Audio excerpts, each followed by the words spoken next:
stylé, avec des variations par rapport aux versions originales. Les versions japonaises à l'époque étaient vues d'une façon, et la culture japonaise s'est démocratisée encore une fois en France, et aujourd'hui ça se passe différemment.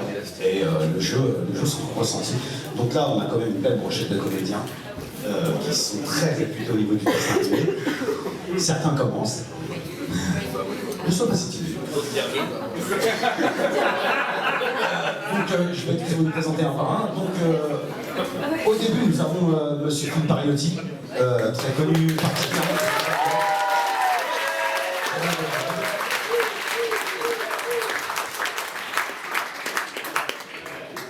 Mademoiselle Brigitte Lecordier, non moins.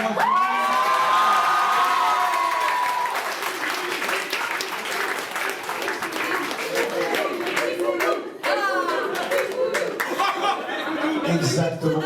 Voilà. Magnifique. Johan Borg.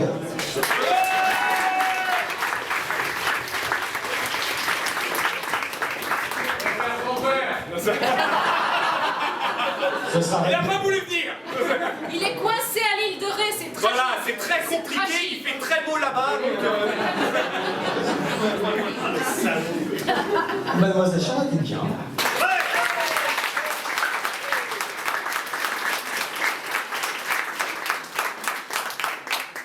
Et également une demoiselle. De toute façon, je vais surtout avec les demoiselles aujourd'hui. Marie-Frédéric.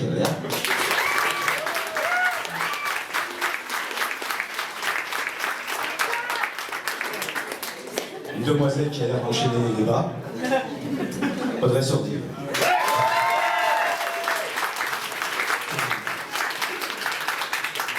Mademoiselle Charline Pestel.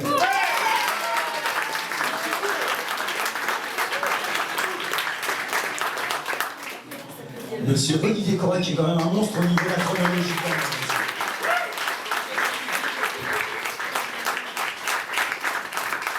Un comédien talentueux, bourré de charme et d'élégance, qui est aussi une prof de théâtre, Frédéric Soutrel.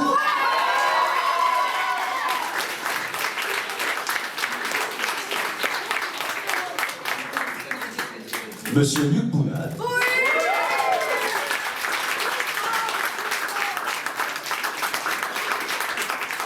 Nous retrouvons à nouveau Monsieur Mathieu Lépaillé.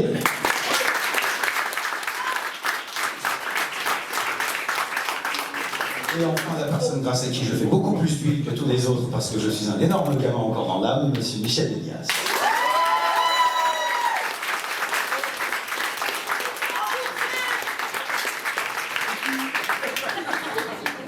Donc voilà, nous allons commencer.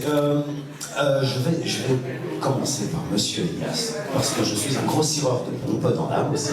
Et Monsieur Elias, comment vous recevez le fait que votre personnage de Pumba, un délire de Disney, arrive à perdurer autant dans le temps que ça passe ses générations, comme ça? C'est un personnage qui est très très fort, déjà en lui-même, déjà parce qu'il rote et qu'il pète, enfin toute l'enfance est là, c'est-à-dire dans cette espèce d'émerveillement sur la vie. Un plus fort. Passez le micro, c'est le seul micro qui... Il n'y avait aucun retour, Guillaume? C'est bien parce que... Merci.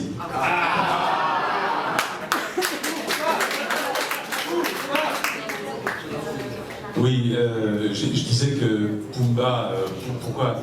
Parce que ce personnage créé est un personnage qui est très très fort. Il rassemble tout de l'enfance. C'est vrai qu'il rote et il pète, oui d'accord, très bien, mais c'est quand même, c'est l'essence même de l'émerveillement. Et voilà, c'est un personnage formidablement ludique, qui est très fort. C'est vrai qu'il a une voix un peu caractéristique. Oui. Le plaisir de l'incarner ou de le réincarner est un bonheur immense. Voilà, donc Pumba, c'est aussi très proche de moi, mais très proche de nous, forcément. Donc il y a cette richesse, et puis je suis infiniment honoré de l'incarner. Alors vous ne le savez peut-être pas, mais le Roi Lion nouveau qui va sortir, je ne suis pas choisi. Parce que ça se passe au niveau des productions, parce qu'on cherche ce que l'on appelle des star talents. Donc il y aura un nom plus connu que le mien qui remplira le personnage. Je ne sais pas comment sera la voix. Tout ce que je peux vous dire, c'est que, disons qu'il y a eu différents comédiens qui ont joué, ils ont tous joué Hamlet, ils ont joué les grands rôles. Les rôles sont... les rôles ne nous appartiennent pas, je veux dire, on doit transmettre aux autres, et encore une fois, si ce n'est pas moi, c'est archi dommage. Oui, effectivement, j'en suis touché, mais sachez que vous avez devant vous l'original.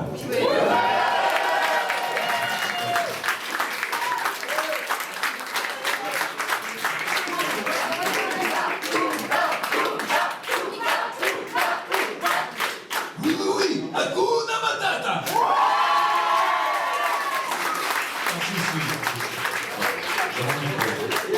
Merci beaucoup. Ah, il n'a pas de voix, donc... Ouais. D'accord. Après, je vais me faire snapper par mon prof. En ce qui concerne... je vais passer à l'autre bout de la table. On a quand même deux gros monstres de dessin animé de notre enfance, parce que... Non. Ouais, tu peux te cacher, Dragon Ball Z, on a tous grandi avec.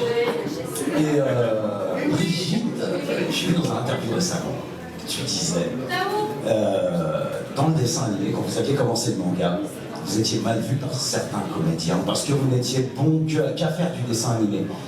Et aujourd'hui, on a quand même pu remarquer qu'auprès des jeunes comédiens qui arrivent, si on ne fait pas du manga, c'est presque une déception pour eux. Vous en pensez quoi, toi, les filles? Moi, j'en pense rien. Non, mais c'est vrai que même aujourd'hui, hein, je suis toujours dans la catégorie japonaiserie et dessin animé. Je peux pas grandir, j'ai pas le droit, sauf quand je m'en donne moi l'autorisation. Mais mes camarades me le donneront jamais. Donc, je sais pas. Et toi, Fifi, ça te fait quoi d'être japonais? Moi, ça me fait un grand plaisir. Et vous savez, quand on a commencé Dragon Ball, c'était en 89. Ça fait donc 30 ans quand c'est venu. Et on ne savait pas ce que c'était, même le mot manga, moi je ne savais pas ce que ça voulait dire. On l'a appris après. Et depuis, avec Brigitte, c'est une histoire d'amour que nous vivons tous les deux.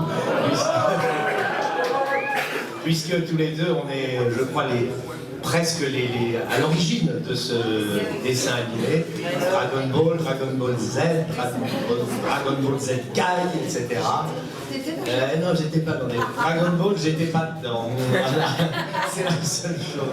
Mais enfin, non, j'ai trouvé ça, c'était extrêmement formidable. J'ai commencé avec un ami qui s'appelait Pierre Travaux, extraordinaire, et qui nous a dit, il m'a fait faire quelques essais dans un dessin animé japonais, justement. J'avais pratiquement jamais fait de doublage, bien que j'ai débuté il y a 30 ans.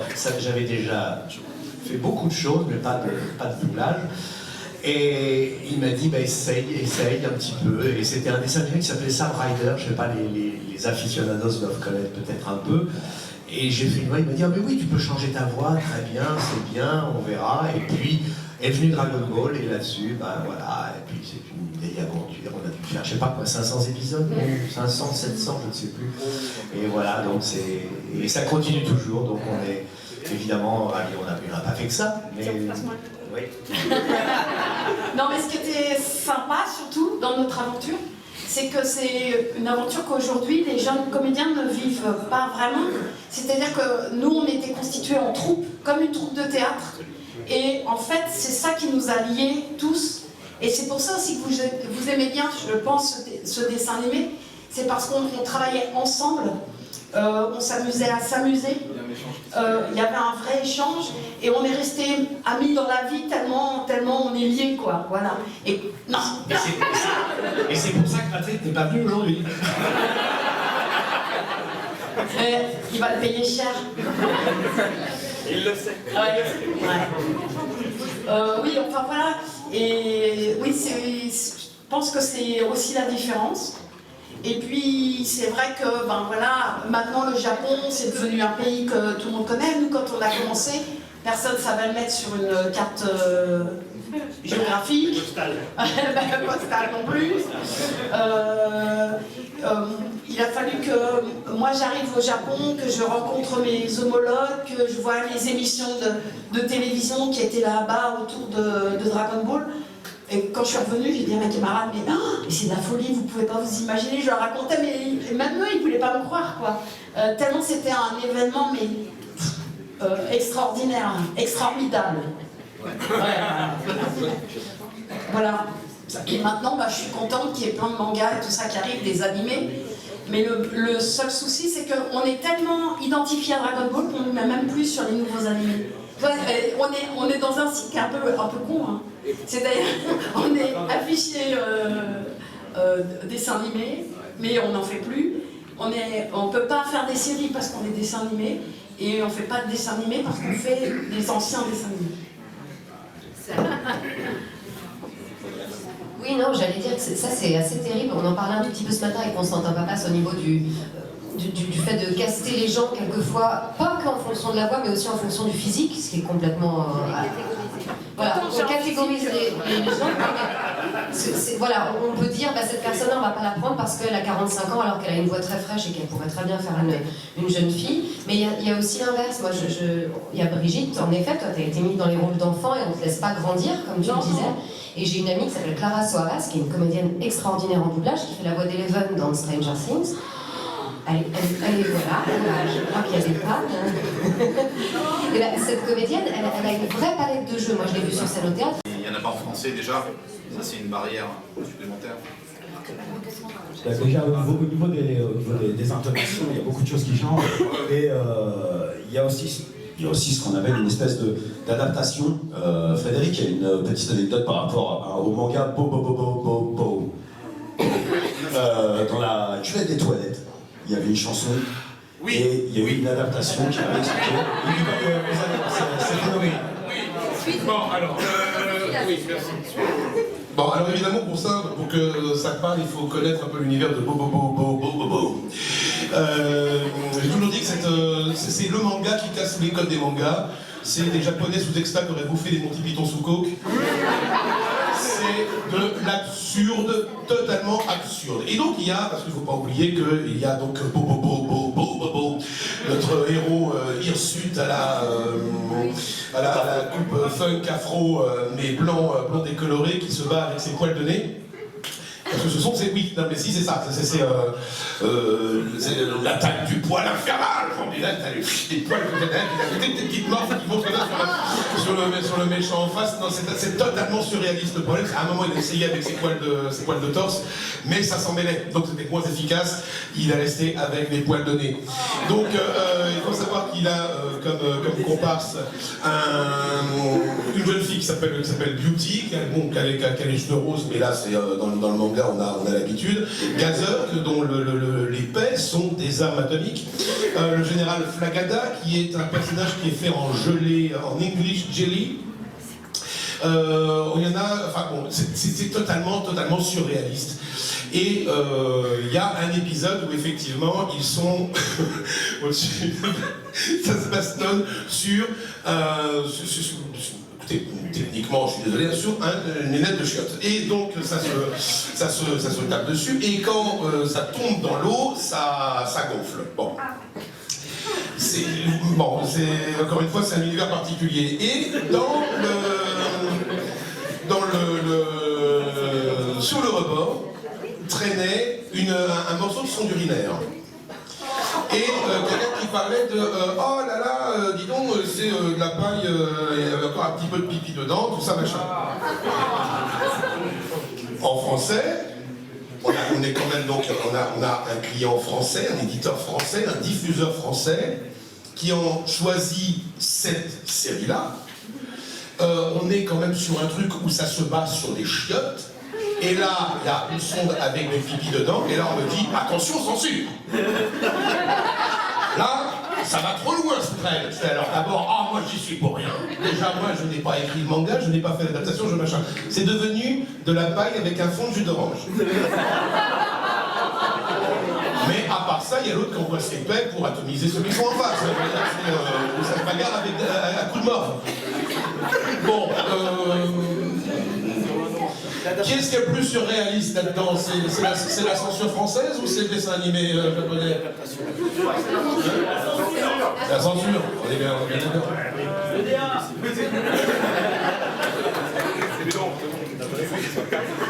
Marie-Frédéric, moi ça m'a fait rigoler parce que j'ai vu que vous faisiez donc, la grand-mère dans Your Name. Et à contrario, vous faites quand même une des super-héroïnes les plus sexy qu'il puisse y avoir, Wonder Woman. Voilà, je l'ai des justiciers.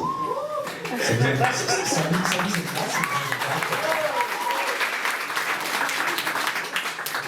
Alors, je dois avouer que quand on m'a proposé de jouer de doubler Wonder Woman, sur le coup j'ai cru à une plaisanterie. Je vais vous faire une confidence, je fais quand même 1m55 au garrot. Donc, je me suis dit, il y a mal donne. Quand tes pieds touchent terre. Voilà. Et puis je me suis dit, non, après tout, amusons-nous. Et c'est ça qui est magnifique dans le doublage, c'est que finalement on peut absolument tout faire. On s'en fout. Au théâtre, on a des contraintes. Au cinéma, on a des contraintes. Ici, on n'en a pas. Si ce n'est une voix éventuellement, mais sortie de là. Donc je me suis totalement amusée à doubler cette femme extraordinairement sexy quand même. Parce que quand même avec sa petite culotte à étoiles et sa cape. Voilà, puis on imaginait toujours des tas de trucs avec Batman quand même. On se disait est-ce qu'un jour ils vont concrétiser quand même ou pas. Donc non, ça a été, le grand écart a été assez sympa. C'est assez rigolo. Mais c'est vrai que moi j'ai la chance de pas cantonné comme disait Brigitte tout à l'heure, j'ai cette chance moi de pouvoir faire autre chose aussi, aussi bien du film, du téléfilm, bref, toutes sortes de séries, etc. Donc effectivement, c'est une grande liberté, on s'amuse énormément et c'est vrai que Justice League, ça a été vraiment un moment extraordinaire. Et pour en revenir à mon 1m55 au garrot, il faut quand même savoir que j'étais entourée de gabarits tels que Michel Vignet,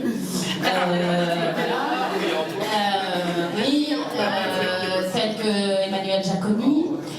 Je vous laisse imaginer à la barre ce que ça peut faire, c'est-à-dire que moi il fallait que je monte sur un petit cube, mais voilà, c'était quand même très très amusant, on a bien rigolé. On est habitué, on a notre portatif. Ouais, absolument.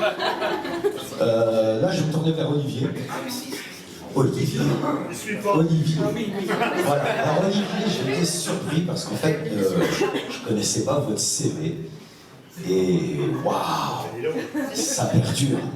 Ça perdure, ça va de milieu des années 80, ça va du japonais, ça va de l'américain. Vous êtes partout. Vous êtes comme le sucre dans le thé, comme je disais à Audrey tout à l'heure. Et mais vous avez des préférences, l'américain, le japonais. Même si tous les rôles doivent être importants, est-ce que vous avez quand même une préférence? Parce que tous les dessins animés que vous avez traversés, c'est quand même monstrueux, quoi, selon moi. Merci, c'est gentil, mais non, le but d'un comédien, c'est de donner toute son énergie à tous les personnages qu'on a la chance de pouvoir interpréter. Et très souvent, ce qui est important, c'est de servir une œuvre, un manga, que ce soit un manga, une pièce de théâtre, un tournage. Il faut mettre la même conviction, la même énergie.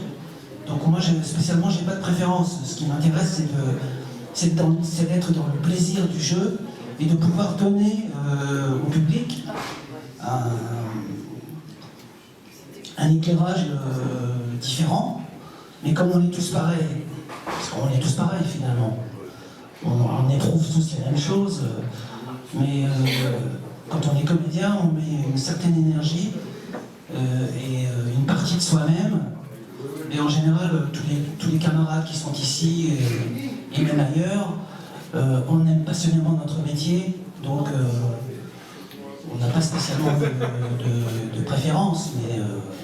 Après, il y a des rôles qui marquent plus Oui, bien sûr, il y a des rôles, mais on n'est pas propriétaire d'un rôle et on ne sait pas le destin d'un dessin animé. Moi, quand j'ai doublé les Sonic au départ, il y a presque 30 ans, je ne pensais pas que, voilà, 30 ans après, on allait fêter encore ce dessin animé, quoi. Ça nous échappe quelque part. Après, c'est le public qui s'empare de ce qu'on fait, mais en tout cas, pour être un acteur, il faut être un enfant à l'intérieur. Et comme on est tous des enfants à l'intérieur, le comédien, lui, c'est un enfant du matin au soir, en fait. Voilà, il a la chance de pouvoir s'exprimer dans un art, et c'est ça qui nous rend heureux, et de donner du plaisir et de l'amour aux gens. Voilà.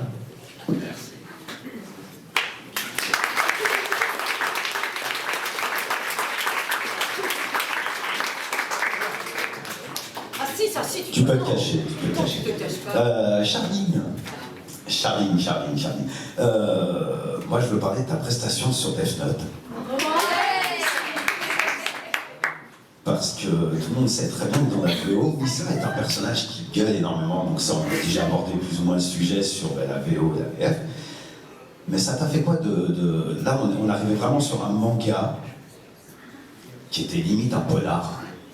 Qui a reçu des notes énormes de la presse française, et savoir comment t'appréhendais Misa, quoi, et la perception du manga en lui-même, quoi, comment tu l'as vu arriver. Alors j'ai fait plusieurs mangas, c'était pas ma première expérience du style, mais le rôle de Misa était très intéressant parce que c'était un rôle adulte, en fait. Donc même si elle a un côté très puéril, très foufou, etc., elle a en même temps une notion des choses et de l'humain qui est très marquée. Donc dans l'original, elle a une voix qui est encore plus perchée que la mienne, donc j'ai essayé un petit peu de la temporiser, en fait. Je l'ai fait moins ultra désagréable, parce que pour moi, en fait... En japonais, quand je l'ai écouté d'ailleurs avec Alexis, on a très vite arrêté. Je suis désolée pour les puristes qui sont dans la salle, mais avec Alexis, on a très vite arrêté d'écouter l'original parce que en fait, ça nous menait sur des intentions complètement erronées, puisque dans la tristesse, dans la joie, dans la colère, etc., on avait les mêmes intentions, donc on n'arrivait pas à jouer clairement. C'est-à-dire que ça nous parasitait en fait notre jeu. Donc pour leur donner vraiment une âme et une personnalité qui était propre à nous, on a très vite arrêté d'écouter. Bon, on en revient à ce que vous disiez, l'adaptation japonaise. Ouais, c'est ça. Donc après, je sais que j'ai des camarades que ça ne dérange pas d'écouter l'original, mais nous, ça nous a dérangé sur ce produit parce qu'on avait l'impression de perdre la nature qu'on voulait leur donner en fait. Voilà. Il y a des questions? Parce que les pauvres, ils sont là, ils sont sages. On va avoir un instant question après. D'accord. Bon, ben. Ça va venir après les questions, ne vous inquiétez pas. Monsieur Rivalier. Oui, je le micro va venir. Alors là, par contre, je me retrouve quand même face à un petit obstacle, parce que niveau dessin animé, je ne suis absolument au courant de rien de ce que vous avez fait, malheureusement, j'ai honte, vous pouvez me taper dessus. Et si vous pouviez un peu nous expliquer comment vous y êtes arrivé et sinon ce que vous avez fait. D'accord, je vous remercie. Bah, effectivement, je ne devais pas participer à au débat de l'après-midi, donc tu n'as pas pu préparer ta session. C'est pas grave, Yannick. Merci de Série, hein, par rapport à ça, Petit ours brun, Papa ours, bon bref, mais la série Petit. Sans doute. Sans doute. Mais c'était il y a longtemps, n'est-ce pas? C'était il y a longtemps. D'accord. Ok. Donc, effectivement, des mamans me disaient, écoutez, c'est grâce à vous, enfin grâce à moi, mais grâce à cette série, que mon gamin, entre 8h03 et 8h08, prend son petit déjeuner. Et c'était effectivement, tous les enfants du monde regardaient ça avant d'aller à l'école, parce que c'était en plus une série très apaisante. Et j'en garde un très très bon souvenir, bon, d'abord de l'avoir faite, et ensuite qu'on me dise ça, bon, parce que c'était plutôt sympa. Maintenant, en ce qui concerne les mangas, je pense que Yannick Tomagneto est prêt à être lancé par rapport à une surprise que je vais faire au public. Attention. Non, mais ne le lance pas tout de suite.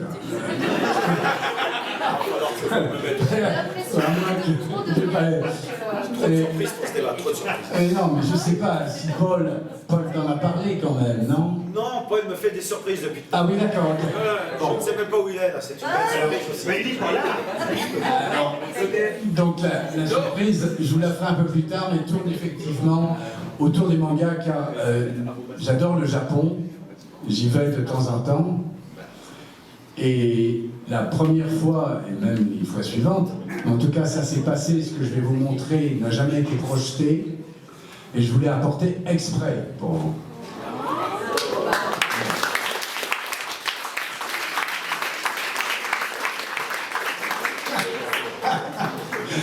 Avant d'applaudir, attendez. Je préfère que vous le fassiez à la fin. Le film que vous allez voir dure 24 secondes. Je dis bien 24 secondes, et je vais vous expliquer, le temps que Paul s'occupe de préparer ne pas lancer surtout. Quand je suis donc allé au Japon, je m'intéresse au sumotori. Et je voulais voir un match de sumo, et parce que c'est un des sports nationaux, et les sumos sont des dieux au Japon. Et donc j'ai demandé à ce qu'on m'emmène voir un match. Le problème, c'est qu'au mois d'avril, puisque j'y allais en même temps pour voir les cerisiers en fleurs, au mois d'avril, il n'y a pas de match de sumo. Donc la surprise, c'est qu'on m'a emmené à l'entraînement. Et je suis allé dans un quartier qui ressemble un peu à ce quartier.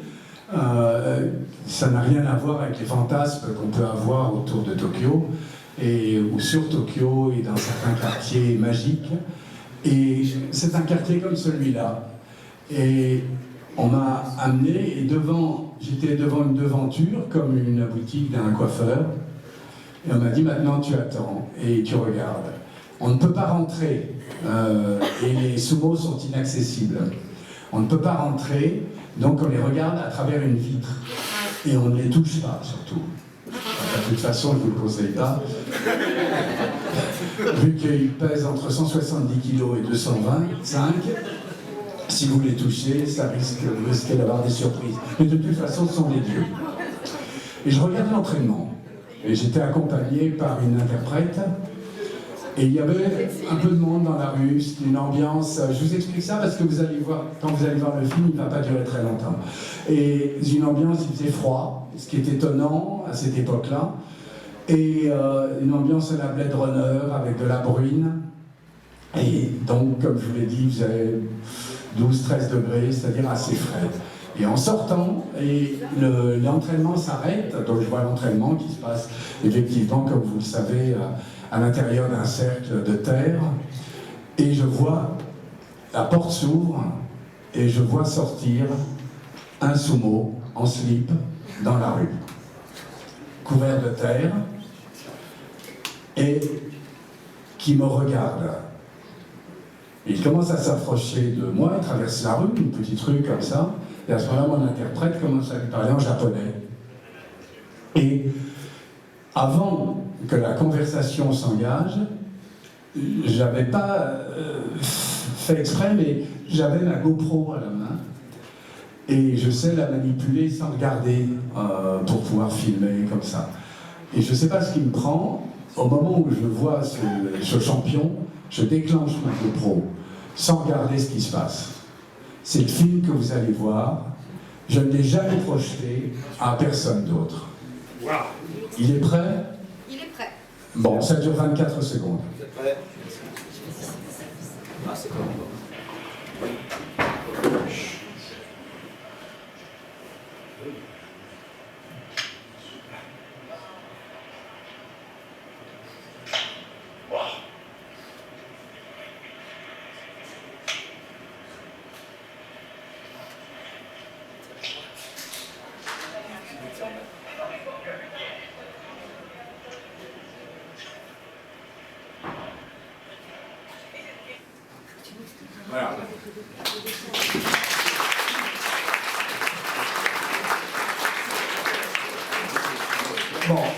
c'est pas grand-chose, mais c'est rarissime. Mes amis japonais m'ont dit, écoute, on n'a jamais vu ça. Donc après, la conversation s'est engagée par l'intermédiaire de la jeune femme qui était là, puisque je ne parle pas japonais. Et quand il s'est approché de moi, je l'ai pris dans mes bras. Je vous ai expliqué qu'on ne touchait pas à sumo. Il n'a rien dit. Il a dû prendre ça pour, je sais pas, un truc un peu bizarre. C'est mon côté latin. Et je lui ai dit tout bien que je pensais de lui. Maintenant, la conversation s'est engagée. C'est un champion. Il avait 24 ans à l'époque. Il s'appelle Hidano Mikito. C'était il y a combien de temps? Il y a 3 ans. J'y suis retourné l'année dernière. Donc, et on s'est revus, bien sûr. Et on a commencé à discuter. Et je lui ai expliqué, il m'a demandé ce que je faisais. Je lui ai dit que j'étais comédien. Bon, il s'est incliné, il a fait non mais moi je me marrais pas parce que c'est comme ça qu'il s'exprime. Et il a commencé à... L'interprète parlait et il a commencé à s'incliner de plus en plus et à faire de plus en plus en s'inclinant devant moi. Et là, je me suis demandé ce qui allait se passer. Et j'ai demandé à... C'est le vrai bruit, hein. Il faisait vraiment ça. C'est-à-dire qu'il faisait un peu peur en même temps. Parce que bon, il doit être un peu à 135 kilos là. Et il est un jeune sumo. Et il avait un peu grossi quand je l'ai revu l'année dernière. Mais il est aussi monté en grade. Et donc, j'ai demandé à l'interprète, mais pourquoi il s'incline? Pourquoi il s'incline? C'est pas... Il me dit parce que vous êtes acteur. Je lui ai dit non, mais c'est pas moi le champion, c'est lui le champion. Il me dit non, c'est pas pour ça. Et ça rejoint ce pourquoi vous êtes là aujourd'hui. C'est parce que je lui ai dit que tu faisais des doublages de manga, comme One Piece, comme Evangelion, comme Sakura, chasseuse de cartes. Et les seiyuu en japonais, c'est effectivement les acteurs qui font du doublage, sont des demi-dieux au Japon. Réellement des demi-dieux. Et à partir de ce moment-là, je lui ai dit oui, mais il n'y a pas de raison. Elle m'a dit de toute façon, tu n'as rien à dire. Parce que c'est comme ça que ça se passe. Et c'est comme ça qu'une jeune, très très jeune amitié a commencé à s'instaurer entre M. Hidano Mikito et moi. Et il reste ce film, je le répète, c'est la première fois que je le projette, et c'était pour vous, voilà.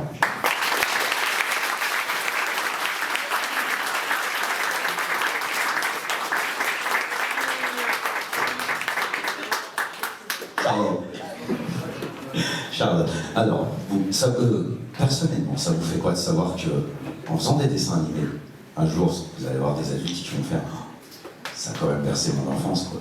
Vous le prenez comment, ce côté-là, entre Pinocchio, tout ce que vous avez pu faire, quoi? Il y a toujours ce côté magique dans le dessin animé, la part d'enfance dont on parlait. C'est un monde de créativité extraordinaire et ça donne une liberté de jeu incroyable. Et bon, moi, je fais pas mal de films d'animation japonais, de la série animée, mais aussi du live. Donc chaque univers est assez différent et dans le dessin animé, je m'éclate vraiment. Je fais plein de propositions, quoi, et on me confie des rôles super différents. Voilà, j'ai fait la grand-mère dans Your Name. Dans Rocco et les fantômes, j'ai fait un petit démon très malicieux, éveillé, Hirone Hime. J'ai fait le petit doudou de Kokone. Donc à chaque fois on me confie j'ai toujours rêvé de voler, donc et ça a été le plus beau rôle de ma vie en fait, jusqu'à maintenant, parce que je volais, quoi. Voilà, donc pour moi chaque rôle est toujours c'est de la magie et tellement différent à chaque fois et je m'éclate. Donc je fais pas mal de rôles d'enfants, on en parlait avec Brigitte, avec ma voix jeune et légère, mais il y a des DA qui me confient de plus en plus des rôles de femmes aussi. Et des grands-mères déjantées, parfois, qui ont fumé la moquette. C'est les meilleurs. C'est les meilleurs.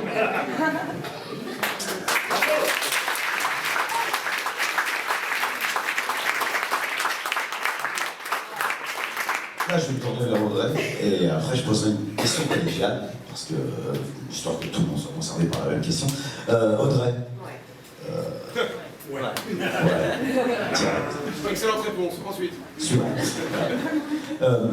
Toi, par contre, j'ai vu que récemment, t'en pouvais plus. Sur les réseaux sociaux, j'ai vu que t'étais au taquet. T'es dans le dernier Nicky Larson. Ouais. Voilà, City Hunter pour les puristes. C'est ça. Et j'ai vraiment vu quoi, mais une gamine qui réalise un rêve de gosse. Et ben, vas-y, parle-nous-en. Et bah ouais, j'ai fait Nicky Larson et c'était complètement improbable parce qu'en fait j'ai été prise au départ pour faire Dragon Ball Super Broly, le rôle de Shirai. Je suis arrivée, je savais pas que c'était Dragon Ball. J'ai pas compris que c'était Dragon Ball déjà. Donc quand j'ai commencé à enregistrer le rôle, Il se fait chier. Ah, bah, non mais je t'en fais si je t'emmerde. Non, je vais me faire pipi dessus si ça vous intéresse. Ah, bon, c'est une bonne excuse.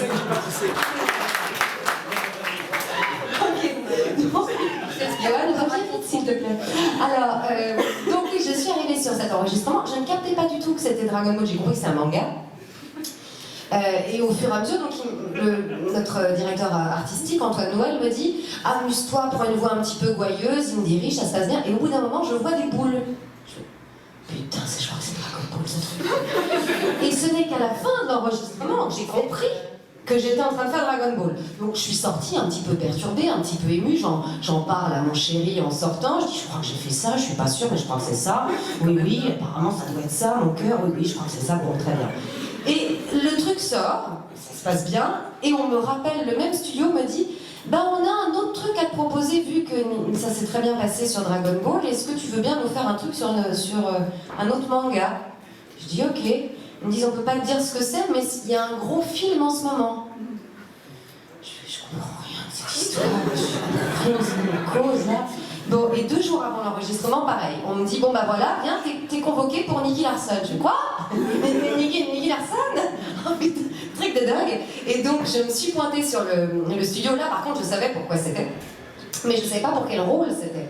Parce qu'il faut savoir que la plupart du temps, quand on m'embauche pour le doublage de films, de séries, ce genre de choses, comme je le disais un peu, s'il y en avait qui étaient déjà là ce matin, on me redonne beaucoup des rôles de flics, de psychopathes, de blagues un peu voilà, badass, couillues, fortes, voilà. Et on me donne rarement de transsexuels aussi, on est sur une très belle transsexuelle récemment. Mais donc voilà, des rôles un peu présents, quoi, un peu femmes, un peu... Bah. Et très rarement des rôles de jeunes premières. On me faisait faire un peu au début des petites pétasses à gros seins blondes qui parlaient un peu comme ça. Ça c'était vraiment au tout début, on m'avait donné ça, puis plus du tout. Et donc là, quand je suis arrivée sur Nicky Larson, et ben, je me suis rendu compte que je faisais la jeune fille que Nicky Larson aide pendant tout le film et qui a une voix en japonais extrêmement aiguë. Tout comme dans Dragon Ball Super Broly, Shirai a une petite voix un petit peu comme ça, mais qui n'a rien à voir avec ma voix grave de quand je parle en Cassandra et que ça se passe comme ça. Donc là, c'était vachement chouette parce que j'ai pu, grâce à, mine de rien, à ces 2 gros films d'animation qui ont été Nicky Larson et Dragon Ball Super Broly,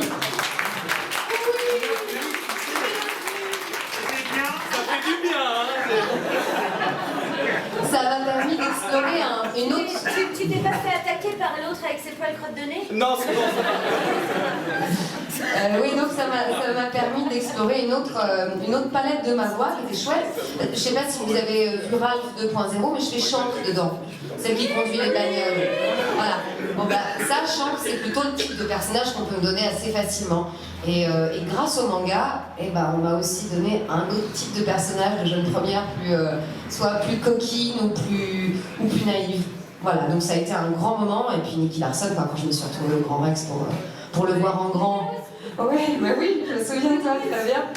Et quand c'est arrivé sur le début, sur cet écran géant, pour une fois, le générique de début mettait le nom des comédiens français. Et donc j'ai vu mon nom Audrey Sourdive en gros, au bout du 4e nom qui est arrivé, et j'ai fait un mini malaise de... C'est un orgue, il faut pas le dire. Un mini malaise positif. Voilà, non, c'était extrêmement... Non, c'était hyper... C'était hyper cool, quoi. J'avais l'impression d'être une gamine qui réalisait son rêve. Le Disney aussi, hein, déjà. Quand j'avais fait Ralph 2.0 et que je me suis retrouvée à la projection, c'était un truc de dingue. Voilà. Tu veux dire quelque chose? Oui, c'est une petite anecdote. Je ne sais pas si vous avez vu Ralph 2.0, mais je suis absolument pas dedans. Ce matin, on m'avait posé une question sur les personnages improbables, et je vous ai dit que, ça c'était peut-être pas de tous vous, mais bon, bref, peu importe, il y en avait les deux trucs que j'ai fait très récemment où je doublais des femmes. Des femmes donc, qui avaient des voix velues, quand même, hein, on va quand même le reconnaître. Mais il y a eu une transition, c'est Nicky Larson, parce que là, pour le coup, j'étais ici sur Nicky Larson, ben, je faisais le trans, justement. Voilà. Donc la transition, ça a été Nicky Larson. Je suis passé de Ken le survivant à Madame Machin. Et voilà, c'est tout. C'était juste un petit clin d'œil. Mais dans RAF 2.0, j'y suis absolument pas. Oh, écoutez, merde. Là, j'aimerais parler un peu de l'actualité de tous les comédiens parce que, par exemple, pour Brigitte, actuellement, il y a quand même pas mal de petits projets qui fonctionnent bien. Il y a Allo c'est Nuno, que je trouve très mignon, qui plaît aussi bien aux grands qu'aux petits. Il y en a un autre qui est avec David Mourier, La Petite Mort. Bah non, mais c'est choucarasse, ouais. Ça se bouffe, c'est un vrai plaisir. Et puis bien sûr, il y a Pipoudou.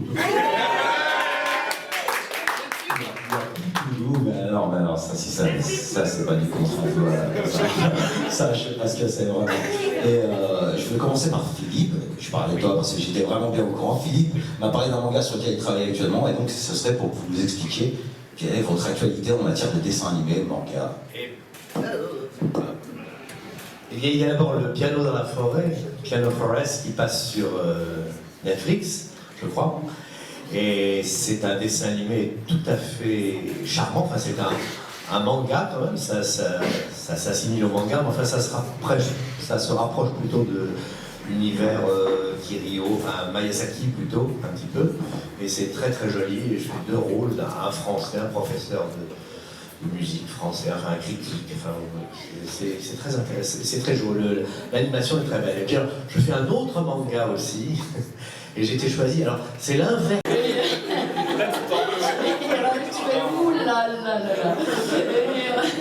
T'as demandé tes parents?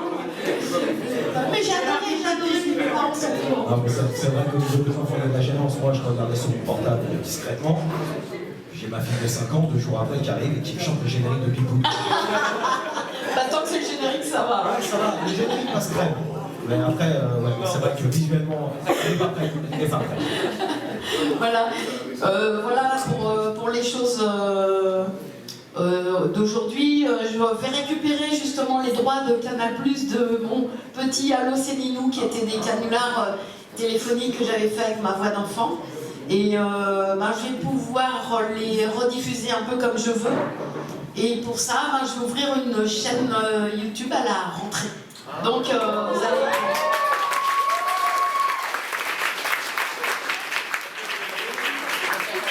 Beaucoup d'abonnés. Et c'est sympa, et voilà, je suis parrainée par beaucoup de gens que j'ai fait grandir et qui sont sur YouTube. Donc voilà, j'ai tout ce qu'il faut autour de moi, voilà. Et je suis ravie. Et voilà, je suis repartie pour une 15e jeunesse. Voilà, j'ai 14 ans dans 3 quarts d'heure.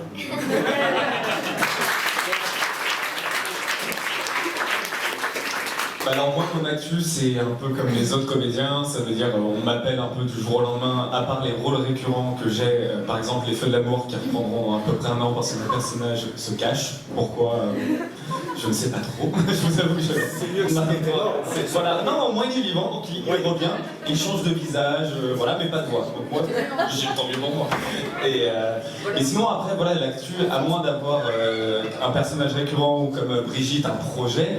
En doublage, il y a plus d'actu, ça veut dire qu'on va nous appeler, par exemple, on va m'appeler ce soir pour me dire tiens, t'es disponible dans une semaine pour un rôle cinéma, machin, et on nous dit pas forcément ce que c'est. Donc c'est compliqué d'avoir une actu en fait, ça veut dire que demain je pourrais vous dire tiens, tenez, je vais faire ça, ça, ça, et aujourd'hui rien du tout, par exemple, c'est compliqué quoi. Alors, moi, mon actu, bon, j'ai fini une série manga pour Netflix que j'ai fait avec Jean-Claude Donda. Sirius Jajaja, c'est la saison 1 qui est disponible. Et donc dedans, j'ai fait Michael et le petit gamin tout jeune. Et j'ai également fait la maman de Umé, la petite fille qui est dans la série. Donc il y aura la saison 2 qui va arriver fin d'année.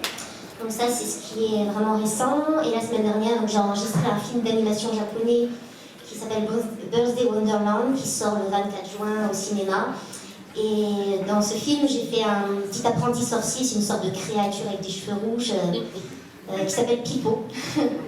Voilà, et en août, ouais.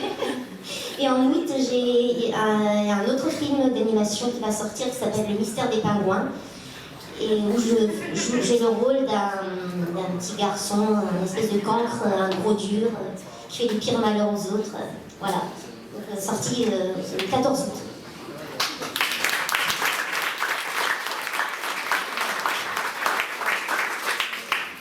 Moi, en ce qui me concerne, je fais finalement pas de manga. Il se trouve que pour l'instant, c'est pas d'actualité. J'espère que ça sera un jour. J'ai fait plutôt vraiment du dessin animé plus classique. Hein. C'est vrai qu'on parlait de Justice League tout à l'heure. J'ai aussi... j'étais en voie pour faire la maman dans Réponse. Et puis, il s'est trouvé que finalement, la production a changé d'avis et a pris une voix bien plus connue que la mienne, puisque c'est Madame Adjiani qui a doublé la maman. Cela dit, c'était très très bien. Elle a eu, voilà, donc c'était une belle réussite. Mais j'ai eu aussi la chance pendant longtemps de faire la Reine Clarion dans La Fée Clochette. Donc on est vraiment dans quelque chose, en ce qui me concerne, de beaucoup plus classique. De beaucoup plus... Et il y avait un dessin animé que j'ai fait aussi pendant longtemps, mais c'était pour les plus petits, ça veut dire sûrement pas grand chose. C'était Les Petits Fantômes. Ah oui, quand même, si, il y en a qui... Dans Les Petits Fantômes, alors je faisais Suzy, je crois qu'elle s'appelait, la petite jeune femme, et qu'on voulait absolument comparer à Emma Peel. Pour les plus anciens d'entre vous, peut-être ça vous dira quelque chose. Voilà. Sinon, pour ce qui concerne l'actu, donc c'est beaucoup plus série américaine.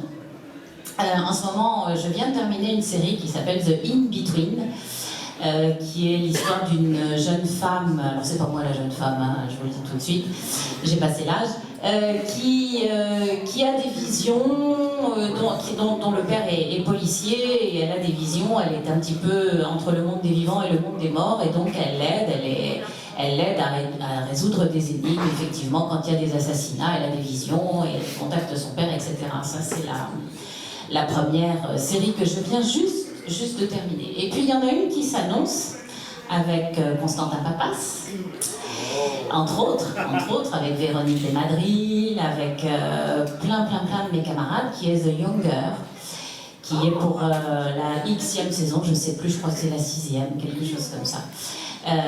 Où le rôle de Queen arrive, elle était à la fin de la 5e saison et elle arrive maintenant sur la 6e saison. Donc voilà pour l'instant mon actualité.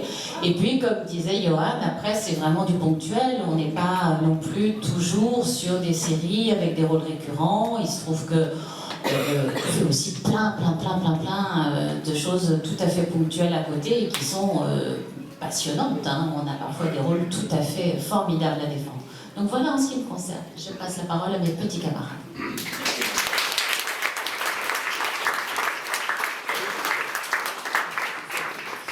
Eh ben, donc oui, bon, c'est pareil. Hein. Donc c'est un peu compliqué de dire l'actualité à la fois au niveau des embauches. En effet, on peut être convoqué pour la semaine prochaine.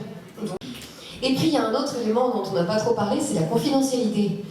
Parce que maintenant, on a des clients qui sont totalement parano au niveau de la confidentialité. Donc on n'a pas le droit de dire quel comédien on double, quelle série on fait, tant que c'est pas sorti, on peut pas dire je fais machin dans tel truc. Donc c'est très compliqué pour nous de pouvoir vous faire, oui, vous allez voir, vous allez pouvoir m'entendre à partir de la rentrée. Non, moi personnellement, je peux pas vous le dire, que ce soit pour les jeux vidéo ou pour les séries. tant qu'elles ne sont pas sorties, on ne prend pas le risque. Il y a des gens qui se sont fait blacklister, qui ont été virés de certains jeux parce qu'ils ont mis sur Facebook « Oh, je suis super contente, je joue dans... je fais une voix dans tel truc ». Ça peut être le truc radical pour vous faire virer d'un... Pierre Gary avait fait un live où on apercevait une carte, me semble-t-il, une nouvelle carte. Oui, voilà, mais donc ils sont... Et ça par exemple, il faut savoir que pour certains gros films, par exemple les Star Wars, vous avez dû en entendre parler, les Star Wars, moi j'ai fait partie des ambiances, j'étais dans les tout petits rôles. Il faut savoir que l'écran est quasiment noir. Et on a des trous, enfin des espèces de ronds, autour de la bouche ou de la tête de certains personnages pour pouvoir les doubler. Ça, c'est pour les personnages principaux. Mais quand vous faites les ambiances, à savoir la petite nana dans le fond qui dit vous voulez une carafe d'eau, monsieur, ou n'importe quoi, on la voit pas parce qu'elle est dans le fond. Et donc, tout est gris noir. Et là, on a dû faire par exemple les ambiances, c'était sur Solo, je crois, le dernier que j'avais fait. Donc déjà dans le studio, il s'appelait Red Cup. On n'avait pas le droit de connaître le titre ou de dire le titre. Il fallait dire le nom de code.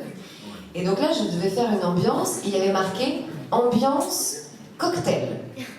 Mais il n'y avait pas de phrase marquée, et il n'y a pas d'image. Donc on ne sait pas si c'est des aliens, si c'est des humains, on ne sait pas s'ils sont en train de manger, de faire de la musique, on ne sait rien.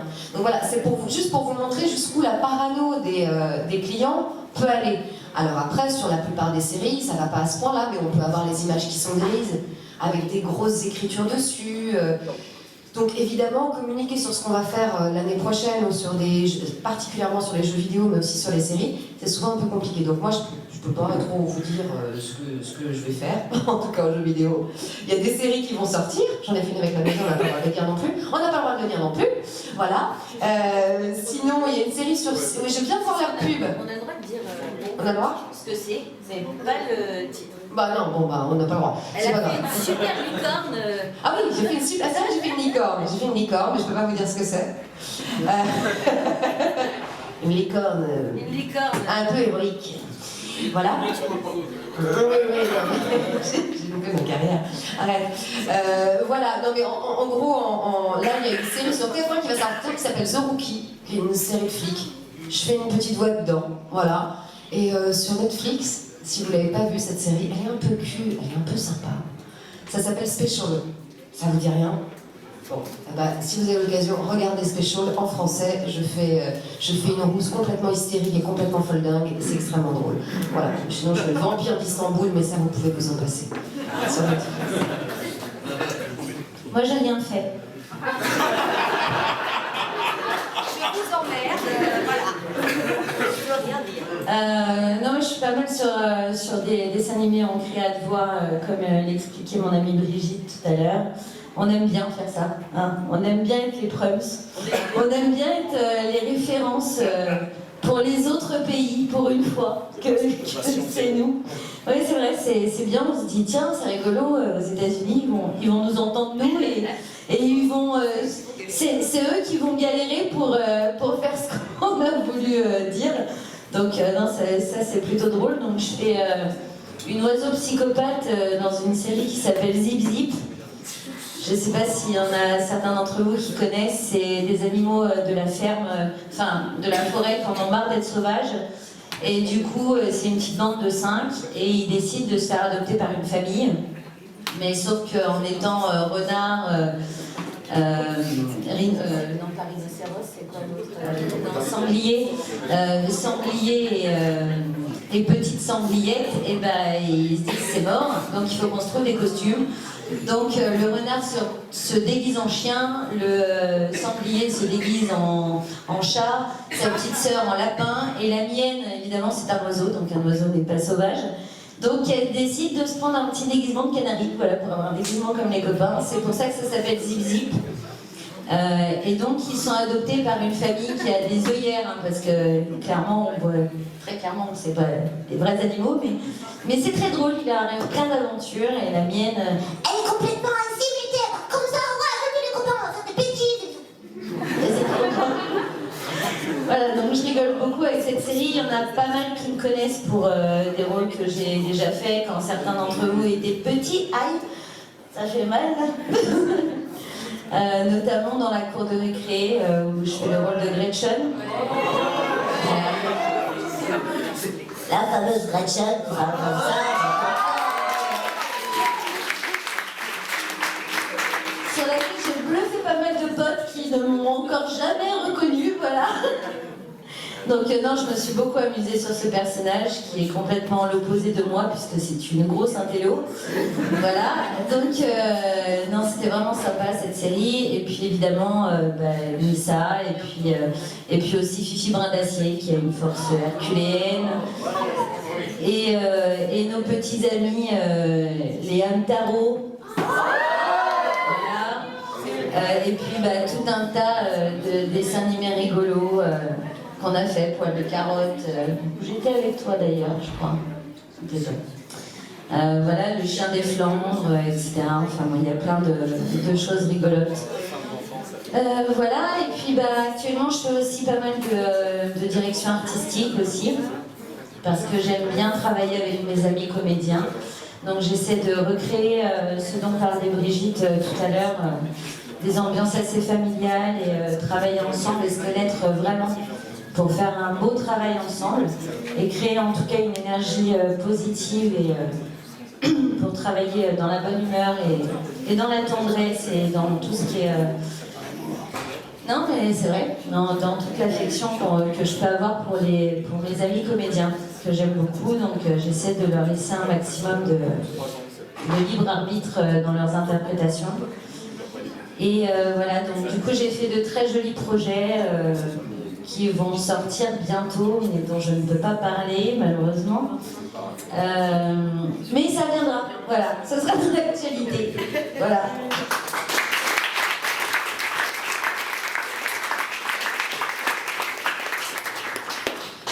Et oui, le doublage est une grande famille, comme vous pouvez le voir. Donc moi je vais faire un petit appel à tous les directeurs de plateau, parce que moi ça fait 40 ans que je fais ce métier, et que pour l'instant, depuis que j'ai fait Ralph 2.0, je n'ai pas plus du tout de travail. Donc voilà, j'en profite pour faire un petit appel voilà, à tous les gens qui vont pouvoir m'entendre. Parce que moi j'ai pas trop l'habitude de...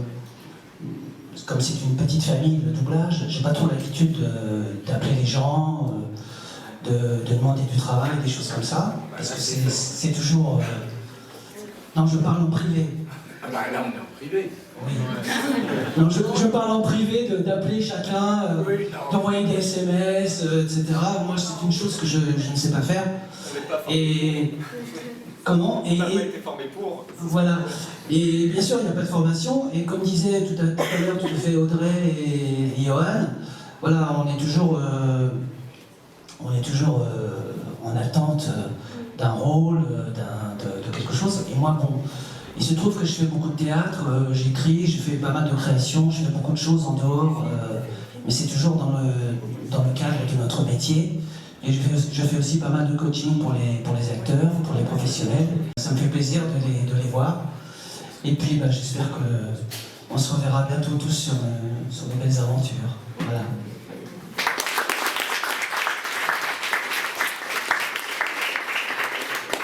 Alors, si on me demande l'actualité. Condensé monsieur. Alors, normalement, j'ai un spectacle autour de Victor Hugo qui démarre en novembre l'année prochaine. Je suis sur un stage Shepard. On me demande mon actualité, monsieur, si je donne celle-là, parce que j'ai que dalle en dessin animé. Ça, c'est votre mauvaise qui ressort. Mais c'est d'accord, c'est déjà en kiff sur Gulli, c'est plus un projet, mon lapin. Non, là, parmi les choses que je suis en train de faire qui ne sont pas encore sorties, si je vous dérange, Pestel, vous dites. Hein? Non. Bon, non, parce que là, les gens... Ben justement, alors taisez-vous, Pestel. Non, c'est on parlait de création de voix, on parlait de dessins animés, de choses qui sont en cours, qui ne sont pas encore sorties. Moi, je suis sur la 4e saison, donc je suis Sayo Cité d'Or, où j'y suis d'ailleurs, après-demain matin. Donc on est en plein dedans. Et d'ailleurs, je fais un petit clin d'œil avant de passer le microphone à mon camarade, parce qu'il faut que je fasse court. Je ne peux pas parler du Harry Potter dans lequel j'ai tourné, qui sort en novembre. Je n'ai pas le droit de parler de tout ça. Pas le droit. C'est pas d'animation. C'est pas d'animation. Oh, il y aura des trucs quand même. Il y aura d'autres trucs un peu animés. Bref. Les extraits que j'ai vus, c'est vachement bien. Il y a des moyens et je trouve ça top Et je pense qu'il y aura le loisir pour ceux qui veulent aller sur sa page Facebook, on peut les voir sur ta page Stella. Allez-y à fond parce que c'est vachement bien. Enfin, moi j'ai trouvé ça vachement bien. Et alors, au grand désespoir de ma famille, j'ai tourné en VO, puisque j'ai tourné en anglais. Oui, je parlais des Mystérieuses Cités d'Or. Et tout à l'heure, Yannick Lasserre parlait du gamin qui était en lui, en parlant de Monsieur Elias. Et il s'avère que c'est le même réalisateur, Les Mystérieuses Cités d'Or, qu'une série d'animation qui s'appelle, si mes souvenirs sont justes, Arthur et les enfants de la table ronde. C'est là où on a travaillé ensemble pour la première fois, où moi je faisais le maître d'armes et toi tu faisais Merlin. Et il y a que quand on voit Michel Elias pour la première fois, on est exactement comme Yannick Lasserre. Moi, je ne suis pas jaloux du talent des autres et je suis encore régulièrement en fin d'attitude par rapport à mes copains. Et quand le copain en question c'est Michel Elias, c'est là tu fais « Oh, bonjour monsieur », tu fais on en est, je suis encore qu'une toute petite chose. Quoi. Voilà.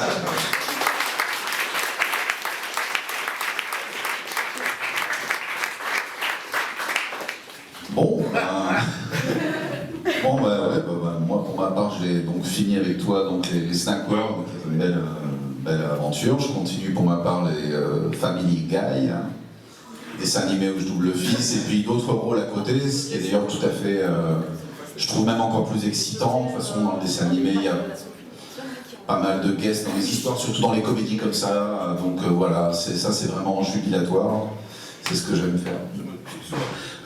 Snack World, j'ai dit une sottise tout à l'heure, c'est pas sur Gulli, c'est sur Canal J. C'est en diff sur Canal J, ça sera en rediff sur Gulli. Voilà, donc vous pouvez le voir 2 fois. Oui, aussi. Et sinon, qu'est-ce qu'il y a d'autre en dehors de ça? Oui, les deux petits rôles, ouais, vraiment dans les tout petits rôles, mais c'était quand même sympa de collaborer à ça dans Rocketman, la bio sur Elton John là, qui est sortie. Donc ça c'était vraiment sympa, super souvenir.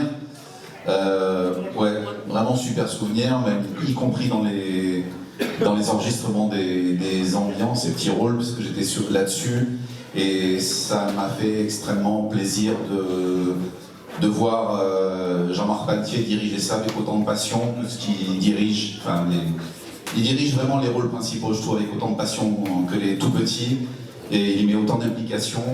Et vraiment, c'était une très belle histoire. Voilà. Il y a d'autres choses aussi, des guests aussi sur des séries. Et voilà, qu'est-ce qu'il y a d'autre? Documentaire aussi, jeux au mois de juillet, voilà. Mais bon, là sur le coup, je peux pas dire. Mais bon, voilà, je laisse la parole à mon camarade Mathieu.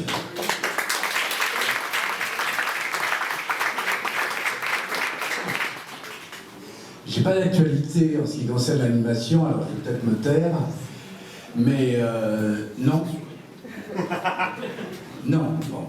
Alors d'accord. Alors, je fais actuellement pas mal de fiction, mais sur des chaînes comme on appelle ça les rôles récurrents. Donc, mais sinon, mon activité,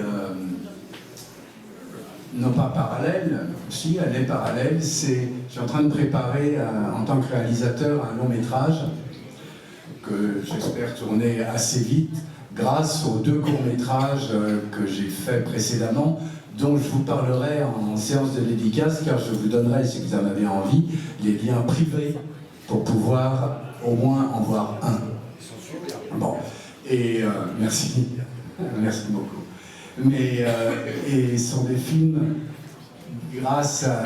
qui ont reçu pas mal de prix dans le monde, et c'est grâce à ça qu'Unifrance s'est intéressée à mon cas.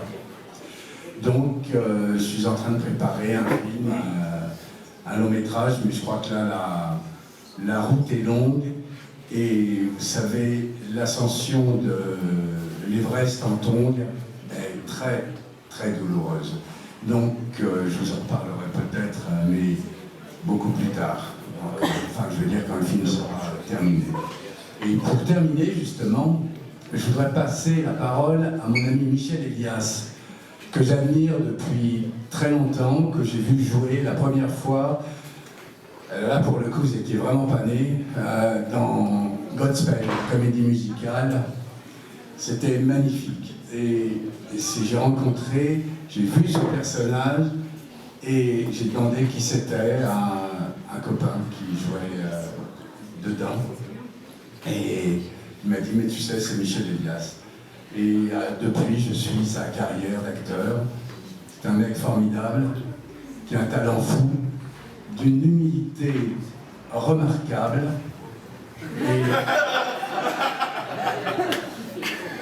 Et je voudrais qu'on l'applaudisse avant que je lui passe la parole.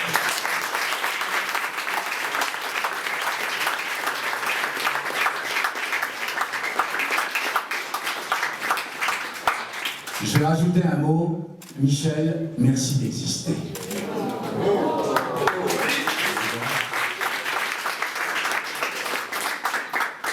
Je ne sais pas comment on peut s'en relever de tout cela. C'est vraiment beaucoup d'honneur. Voilà, donc merci à toi, merci à vous d'être là. Ouais, c'est très fort. Voilà. Donc, une actualité... alors, reprenons le débat. Une actualité, disons, au sens large. Qu'est-ce qui est sorti dernièrement Aladdin, où j'ai été repris parce que j'ai refait le casting pour savoir, je ne savais pas si oui.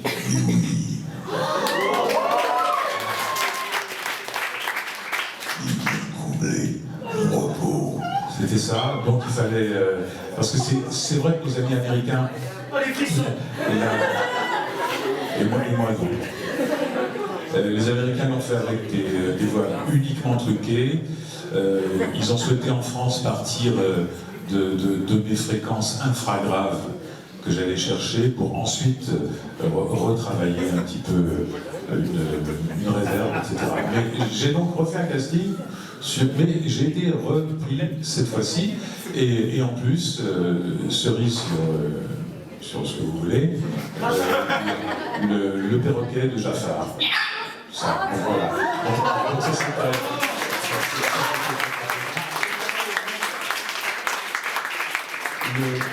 Le perroquet et tous ces couinements bizarres, je m'y attends même parfois, ça me fait penser à Michel Oslo, qui est le baba de Kirikou.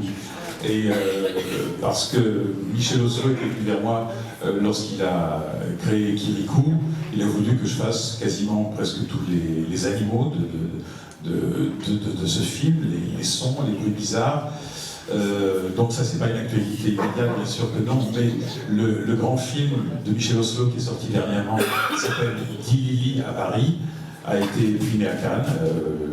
C'est le meilleur film d'animation, tout simplement, et je suis dedans avec plein de confrères et consoeurs. Donc j'y ai participé avec joie et avec modestie. On avait chacun des petits rôles à remplir, mais c'était formidable parce que c'est une féerie absolue. Donc ça s'est sorti dernièrement et primé. Le Médrin dans, effectivement, Arthur et les enfants de la table ronde. Alors, sachez que ça a été produit par Spirit, et Spirit avait produit Ma fille de courgette, qui est une merveille de film. Donc c'est un gage de qualité, travailler avec ces gens-là, avec une équipe formidable. Mais pour revenir vers toi, Frédéric, merci aussi pour le tribute anglais que tu m'envoies, mais c'est vrai, lorsqu'on se rencontre, même pour la première fois, on sait qu'on est pareil, on est égaux, moi je n'ai pas de niveau, on se rencontre tout de suite, on est au micro, on est à la barre, et on partage pareil. Je veux dire, il y a une différence peut-être d'âge, il y a peut-être une différence de CV, il y a un cursus, oui certes, et alors, so what? Voilà, on se rencontre, et c'est ça qui est bien. Je poursuis, je suis ensuite à quelle page là, voilà. Oui, encore un dernier petit mot, actualité actuelle. Ce n'est pas vraiment de l'animation, c'est de la marionnette. C'est ce personnage-là qui s'appelle Yeti Lee. Yeti Lee, c'est un Yeti qui lit. Et c'est de la grosse marionnette formidable, c'est du ludo-éducatif intelligent. La cible, c'est environ 5 ans. Vous voyez ça sur les zouzous. Il y a 2 petites souris qui sont merveilleuses auprès de lui. Et on est dans une librairie, on va chercher des bouquins préexistants. Et c'est une ouverture à la lecture. Les mômes qui voient ces émissions, ils disent ensuite « j'adore lire ». Et ça, pour moi, c'est un élément essentiel de notre métier, transmettre, ouvrir l'esprit et partager. Voilà, merci.